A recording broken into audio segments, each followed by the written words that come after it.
Is there anyone out there who still isn't clear about what doing drugs does? Okay, last time.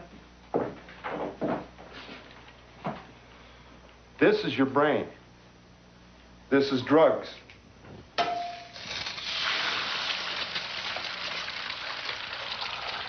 This is your brain on drugs. Any questions? For years, drug education for youth merely involved creating fear and uncertainty about narcotics, coupled with a message of abstinence. Though the messages were strong, they lacked key information and led youth to have many unanswered questions. Some of those messages that came out of the States, it was all like those scare and fear tactics. So it was basically, all drugs are bad. It doesn't matter really what it is. They're absolutely horrible. You're going to get sick. You might, you're going to get addicted right away.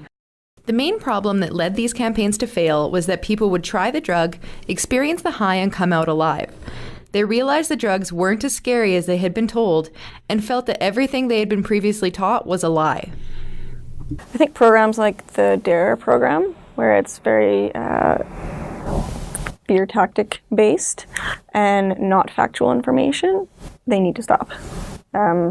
So much research has shown that those sorts of abstinence programs and just say no to drugs don't work. Because like I said, as soon as that person realizes that parts of what they learned were not true, all of it becomes useless. In the past, kids were taught to just say no. However, that slogan was found to be ineffective.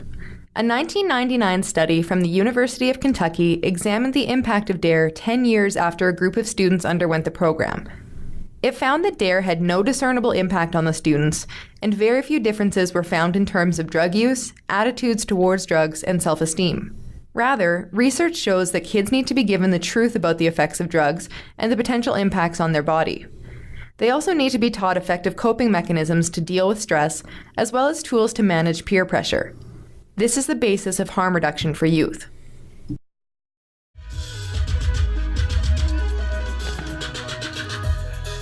There's this whole sort of secret, lesser-known realm of recreational drug use that hasn't been explored. And to me, that hit home because I've seen a lot of friends go through some really tough experiences, and some come out okay and some not so much. But if simple things had been in place for those people, I think the outcomes could have been a lot better. People are going to do this anyways, and so why don't we equip the communities around them with information and support and all the type of thing so they can receive that and just give services. I like to say that they have 5 ways of looking at harm reduction. So one is the drug testing, big component. Another one is just drug information, sexual health information. They also have a sanctuary, so that's the safe space for people having a difficult experience. They also have outreach, so these are trained volunteers who go out all over the festival, especially on the fringes where people might get forgotten or lost. And then they also have the women's safe space. While efforts are being implemented to make the party scene safer, young people wish they had received better drug education and have to resort to seek out information on their own. Youth have that. They have information right at their fingertips.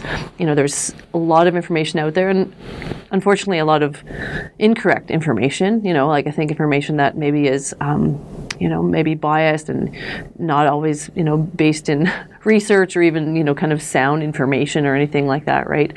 Just around still putting things out where people can have informed decisions, but also realistic kind of things around, like we know that just saying no and don't do it and stop doing that doesn't work. It doesn't open up the conversations for people to sort of look at their whole decision-making process around it. I think in my own way, I've kind of learned a lot about drugs on my own, and I'd have to say a lot of the things weren't all too truthful or factual and just misrepresented facts.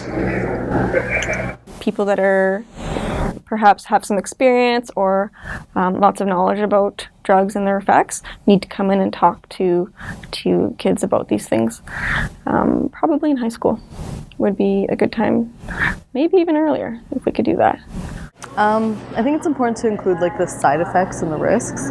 Obviously, we hear about things like fentanyl and things like that having so many risks, but I feel like people don't take it seriously. So having like personal experiences maybe from people or people who've experienced it, or people's families who've maybe had some loss in their family from drug use and things like that, like getting that experience real to people, it's important. Sometimes in a social aspect it's a little hard, but say no if you can. I don't think the D.A.R.E program was very memorable because I don't know if it was just the junior high like mentality that we had. We didn't take anything very seriously. I don't know. I don't think it works very well because the way that they did it wasn't very engaging. So I don't know. Maybe making it better for a younger audience, make it more interesting and memorable for them, get more attention from younger people. It's a lot like sexual health education. Same thing, you know. I'm not surprised that they're finding maybe a little bit of resistance to that, because again, it's this idea of harm reduction. We're not promoting drug use by talking about it. We're promoting healthier choices, but there's definitely going to be resistance to that. Alberta Health Services has created a free curriculum for teachers to educate students about drugs and alcohol. It's accessible on the AHS website to everyone who wants it. Rather than just say no, it's important for students to be in the know. For the Calgary Journal, I'm Ashley Materi.